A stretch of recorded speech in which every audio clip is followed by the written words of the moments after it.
un trabajo de síntesis importante, especialmente yo, que me voy a comer buena parte de la presentación que tenía que hacer. Estoy aquí arriba en calidad de presentador de la presentadora o moderadora y a la vez presentador de una de las experiencias, ¿de acuerdo? Que voy a resumir en cinco minutos.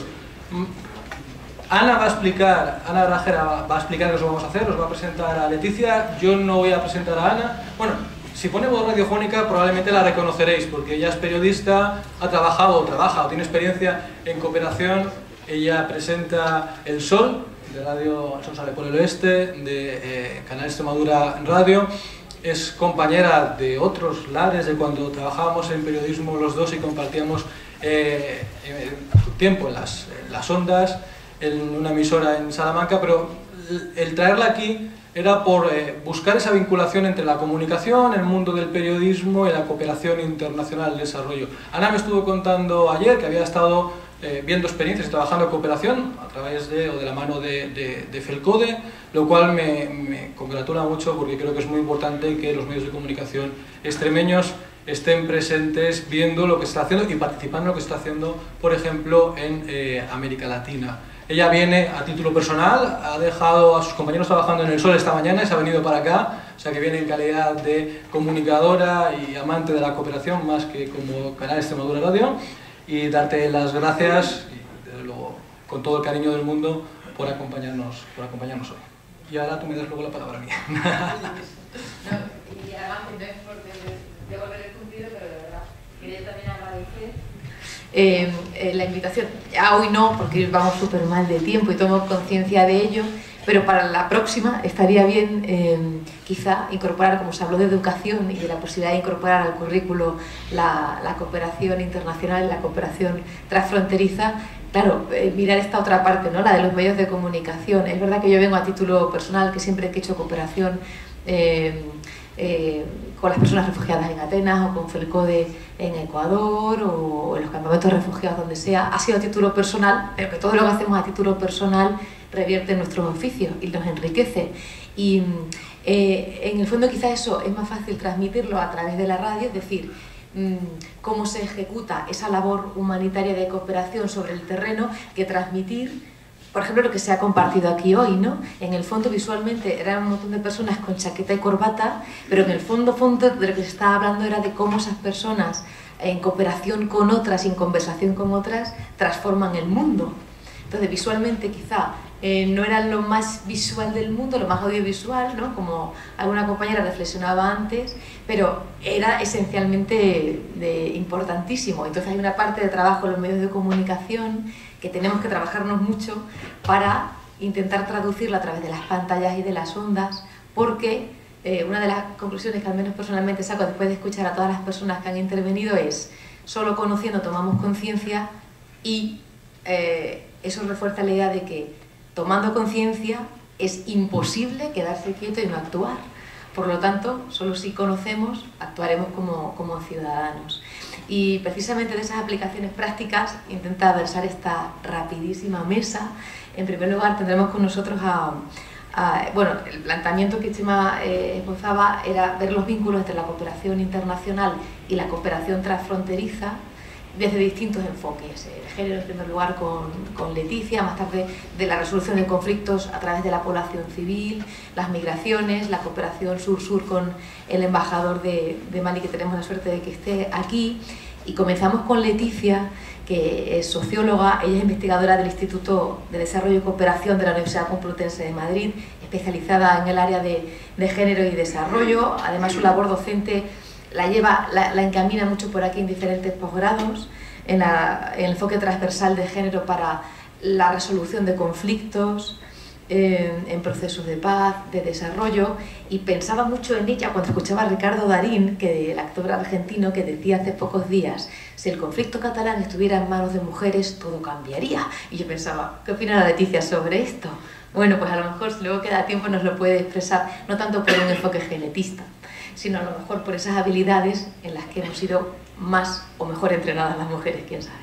El caso es que trae una experiencia muy bonita y de la que seguro se nos acumulan un montón de preguntas a todos, de trabajo de generación de puentes entre mujeres de Israel y de Palestina en Jerusalén a través de entidades de defensa de derechos humanos, generación de redes personales, de pueblo cuidando a pueblo al final, entre ellas, y toma de conciencia sobre las posibilidades y los límites de los que disponen para crear la paz y para poder vivir en paz. Pero mejor que nos lo cuente ella, la escuchamos, que seguramente lo harán, por supuesto, muchísimo mejor. Leticia, cuando quieras. Gracias, Ana. Bueno, gracias obviamente a los organizadores y a ARFE por la iniciativa que vamos a compartir. Antes que todo, me gustaría dar una serie de enunciados de por qué es tan importante trabajar con un enfoque género en estas iniciativas de cooperación transfronteriza.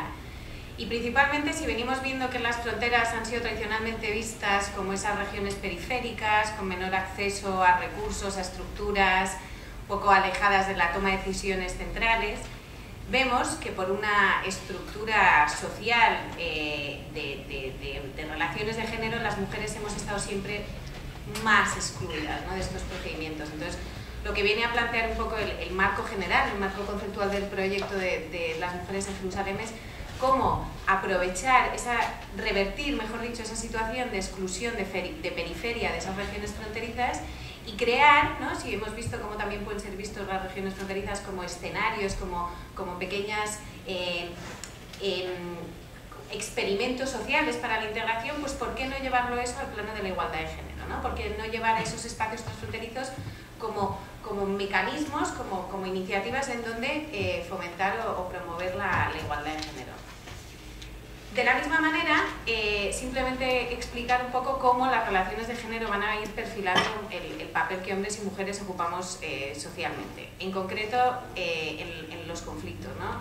Venimos viendo cómo las mujeres somos, ojo con los más vulnerables, y ha habido, como venimos hablando mucho de la vulnerabilidad de las mujeres, yo creo que las mujeres no somos vulnerables, es la propia situación, es la propia violación de nuestros derechos y nuestros deberes lo que nos convierten en sujetos vulnerables, pero no es tanto que nosotras seamos vulnerables, ¿no? Eso, primera aclaración. Entonces, como en las situaciones de conflicto, con unas dinámicas violentas, tanto directas como estructurales, ¿no?, las mujeres vivimos el conflicto no solo como población civil afectada por el conflicto, sino por esa doble, un poco, condición de mujeres en situaciones de conflicto. Entonces, obviamente, las mujeres tenemos mayores posibilidades de sufrir el conflicto, ¿no?, de manera más directa. No me voy a meter mucho, obviamente, en la violación de las mujeres como arma de guerra en los conflictos, simplemente por mencionarla, ¿no?, por un poco la manifestación más visible de la violencia a la que nos sometemos en situaciones de conflicto. Remarcar que si esto es así es por una estructura social que, en base a unas diferencias meramente fisiológicas y naturales, ha hecho que las mujeres nos encontremos en una situación de subordinación de cara a un sistema patriarcal que, lo queramos o no, oprime y perpetúa esa dominación masculina. Sin entrar mucho más en esto,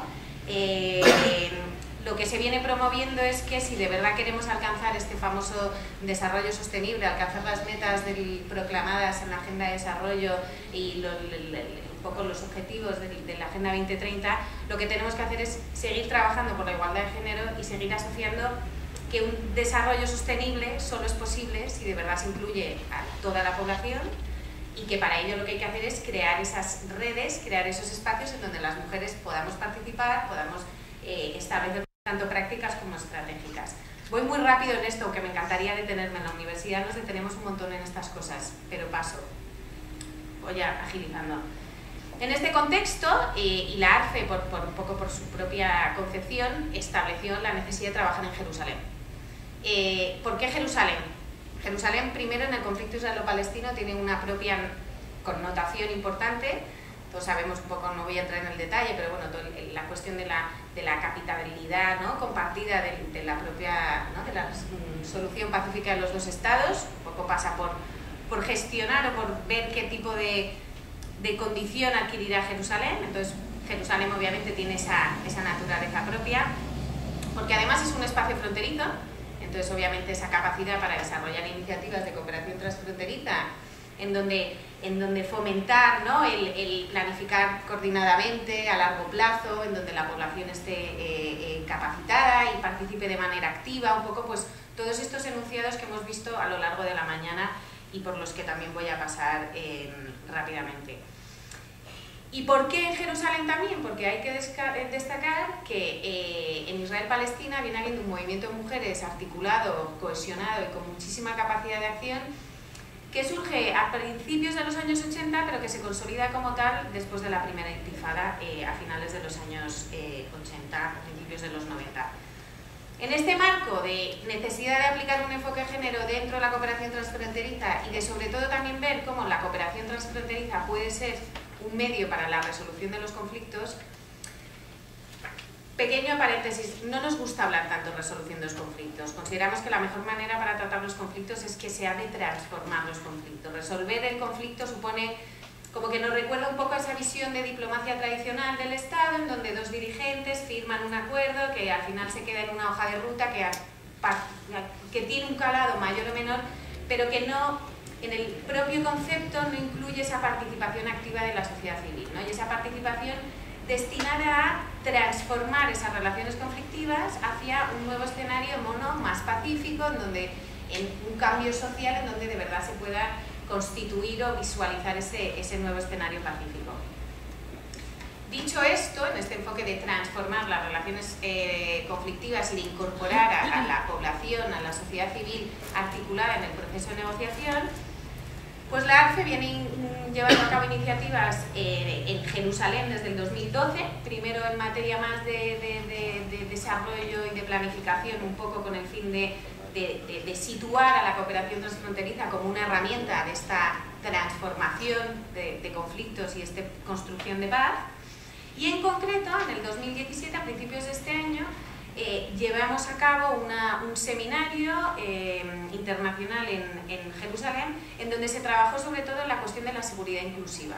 Y es un poco, la cuestión de la seguridad inclusiva está en la misma línea con este nuevo enfoque de ver la construcción de la paz, ¿no? O sea, no es solo la tradicional seguridad y defensa llevada a cabo por los ministerios y las Fuerzas Armadas, sino esa manera que además lo vincula también con el proceso de desarrollo, ¿no? Entonces ahí donde vemos de qué manera el proceso de paz tiene que dar pie a lo que va a ser el desarrollo, ¿no?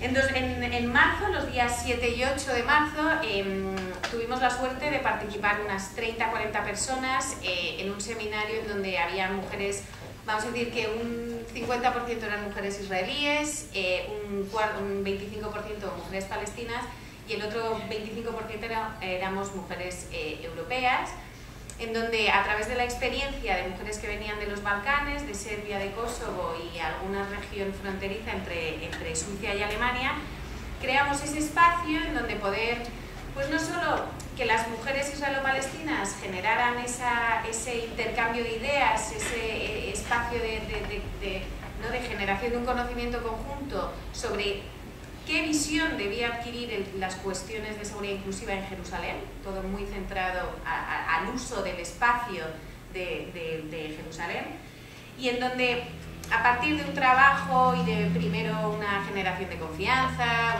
un intercambio, bueno, pues primero más íntimo, más de conocernos todas, llegamos a tratar de diseñar o tratar de vislumbrar cuál es el escenario, cuál debería ser el escenario para que Jerusalén, a través principalmente de intervenciones de cooperación transfronteriza, pueda ser un escenario, y un poco lo que recuperábamos al principio de estas sesiones, un escenario en donde se pruebe cómo se debe actuar en materia de participación de las mujeres en el proceso de paz, ¿no? Entonces fue un poco como ese laboratorio, ¿no?, por decirlo de alguna manera.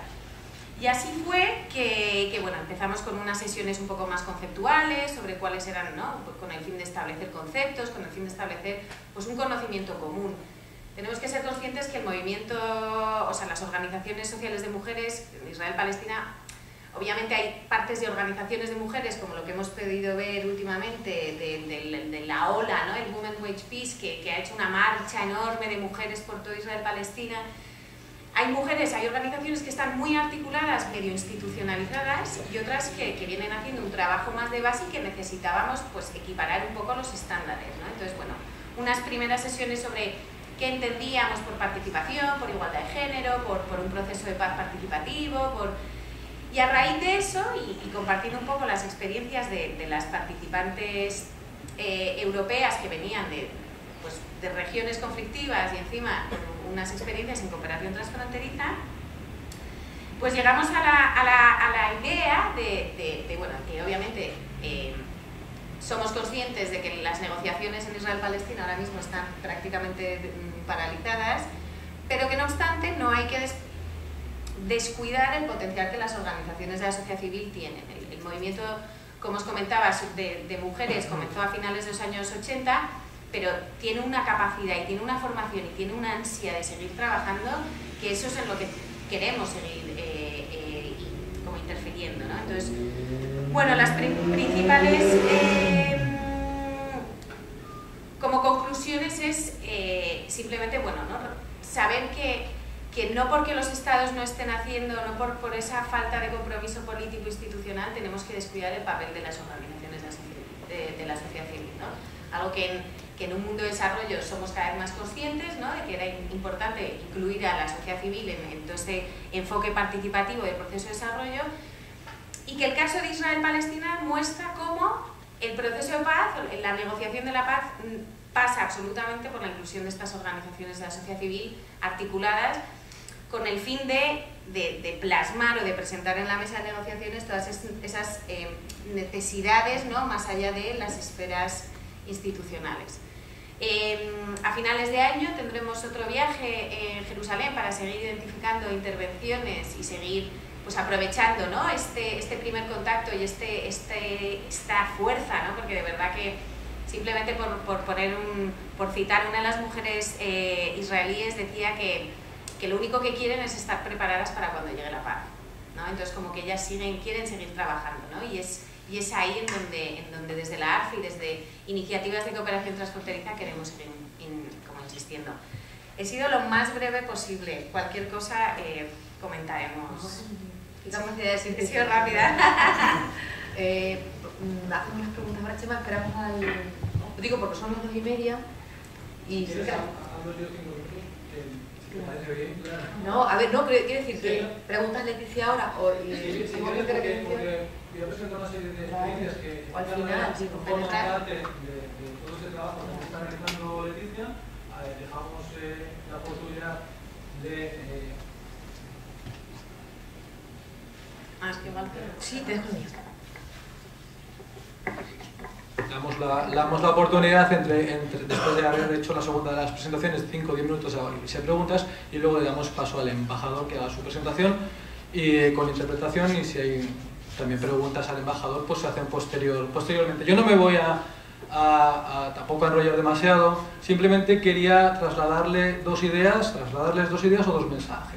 Bueno, en mi caso, Chema Cruz, la inmensa mayoría de ustedes me conocen, me han sufrido hoy toda la mañana, me conocen de habernos visto en diferentes foros, en algunos casos trabajamos juntos en diferentes experiencias o iniciativas. En cualquier caso, por contextualizarles, en calidad de que estoy aquí, coordinador de lo que llamamos Proyecto Global de ARFE. ARFE, ha explicado Martín Guillermo esta mañana, que es una asociación netamente europea, donde la inmensa mayoría de nuestro trabajo es intraeuropeo, no intra-Unión Europea, sino intracontinente europeo, desde Lisboa prácticamente hasta la Unión Soviética, hasta Rusia, y sin embargo tenemos una parte de actividad que, comparado con el volumen total de actividades de ARFE, es relativamente pequeño, pero comparado con las posibilidades que tenemos de trabajarlo por los pocos que somos, es mucho trabajo que lo desarrollamos fuera de las fronteras europeas. Es algo que nosotros llamamos proyecto global.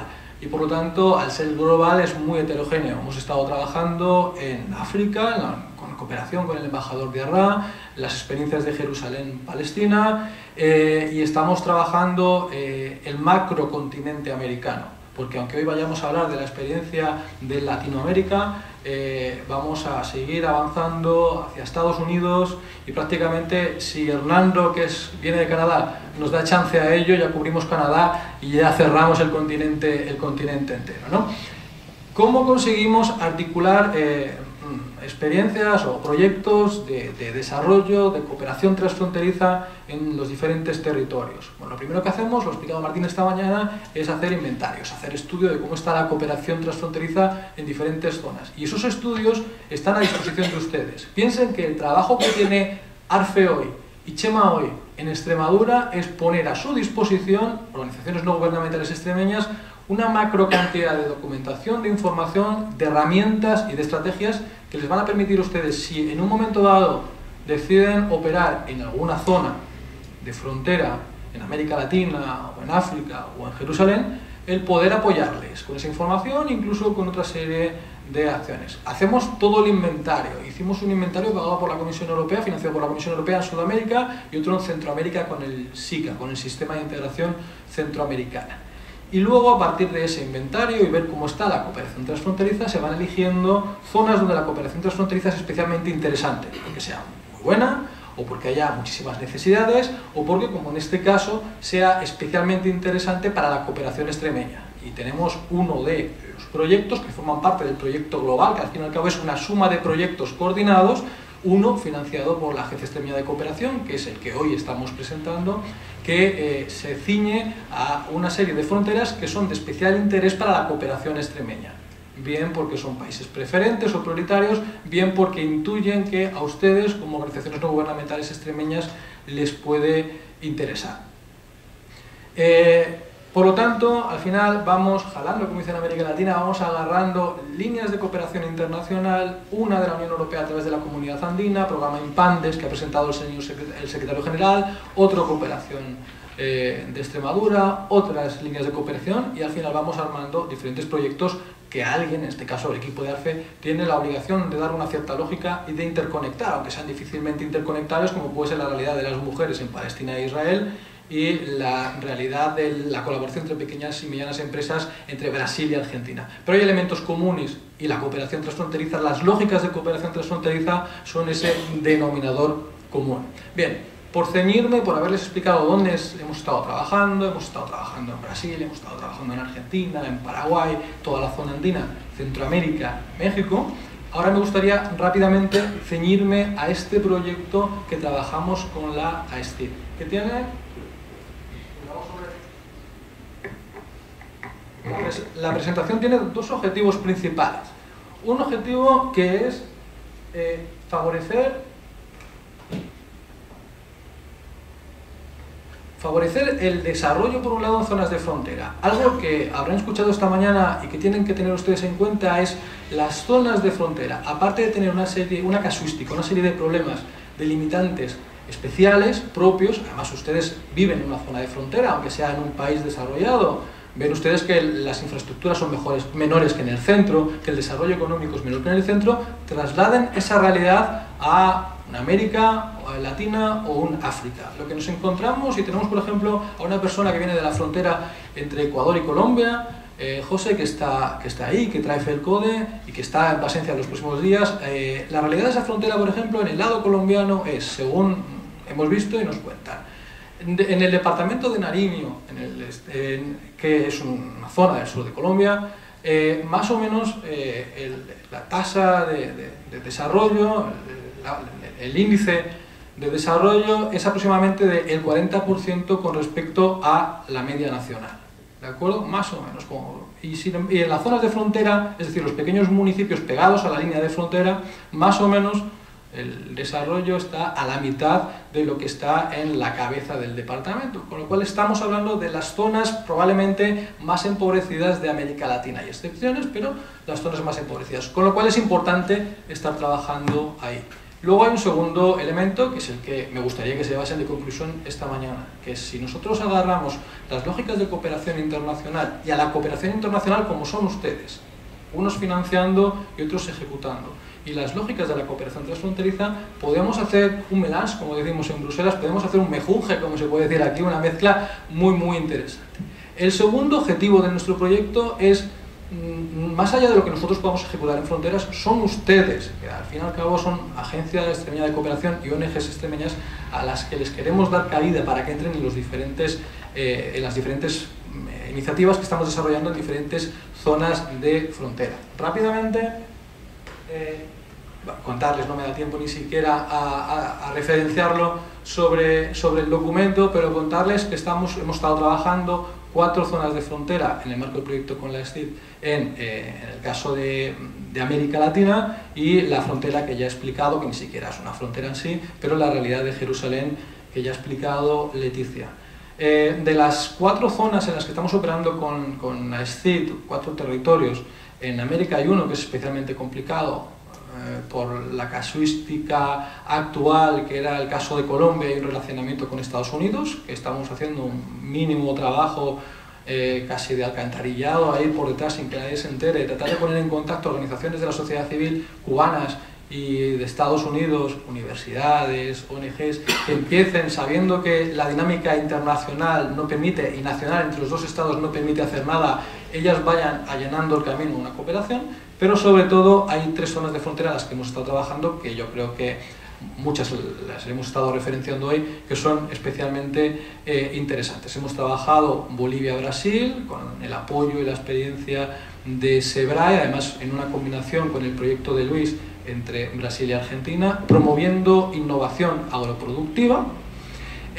Por otro, desde una lógica de cooperación transfronteriza, seminarios, talleres en el que participaban productores de ambos lados de la frontera, ellos identificaban de manera cooperativa sus necesidades para la frontera, ellos articulaban modelos de desarrollo agroproductivo de manera conjunta, y luego buscamos la manera de que la cooperación internacional apoyase esos procesos donde ya había identificada una necesidad y donde había identificada por parte de ambos lados de la frontera de manera cooperativa unas posibles soluciones.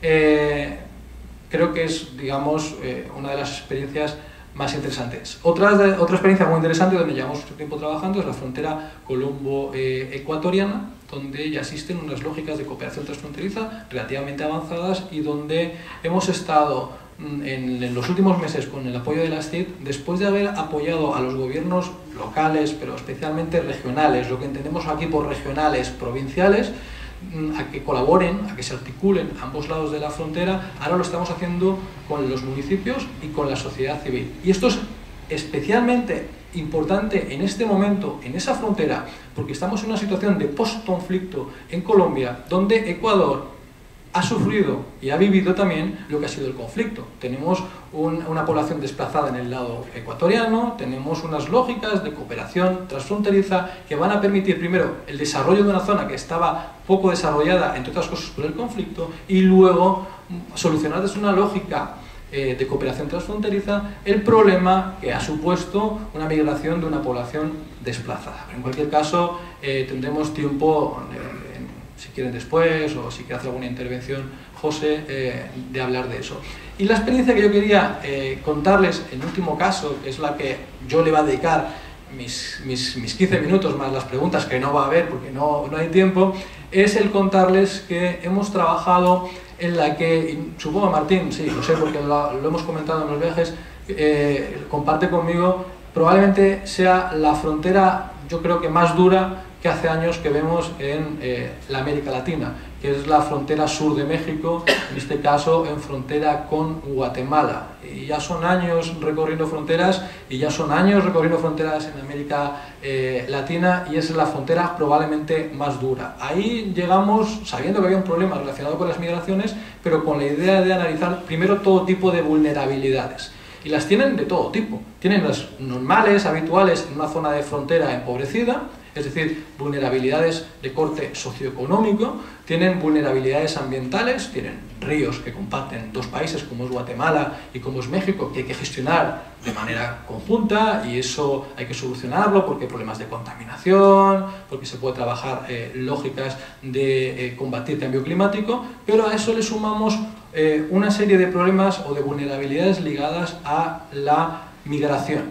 La migración, que es a lo que nos hemos dedicado, ver cómo funciona o qué está pasando en frontera, lo primero que vemos, ya lo sabíamos, pero que comprobamos es que es un fenómeno regional. Es decir, la migración México-Guatemala, o Guatemala hacia México, es una migración, primero, que no tiene por qué venir solo de Guatemala, los migrantes vienen de cualquier lugar de Centroamérica, incluso de Sudamérica, y que van camino de Estados Unidos. Digamos, esto en general. Luego te encuentras que la situación migratoria es muy variable.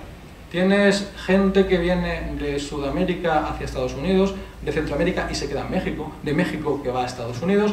Hay una casuística muy diversificada. Y luego hay una serie de condicionantes que originan la migración muy diversos también.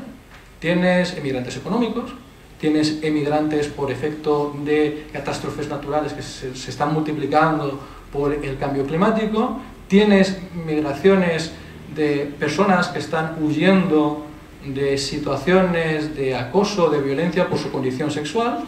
Tienes todo tipo de vulnerabilidades. ¿Qué es lo que hemos hecho ligadas a las migraciones? ¿Qué es lo que hemos hecho? Hacer un análisis, un estudio de cómo estaba esa frontera. Una serie de socios locales que, por cierto, nos aportan, y cuando digo nos, les aportan a ustedes una serie de estudios muy completos. En este caso, Colegio Frontera Sur de México, que lleva años trabajando en zonas de frontera. Hemos visto que, por ejemplo, la situación es especialmente dura en el caso de los niños, sobre todo porque la frontera en sí es muy dura. Iba a decir una desatención por parte del Estado mexicano, no es cierto, hay situaciones no de desatención, sino de todo lo contrario, atienden, pero el problema es cómo atienden, ¿no? Con centros de retención en frontera, donde, por ejemplo, los niños se pueden quedar meses y no están escolarizados. Hicimos no solo un seminario, sino una visita de estudio donde organizaciones de la sociedad civil nos contaban que había violaciones de derechos humanos de manera sistemática y de manera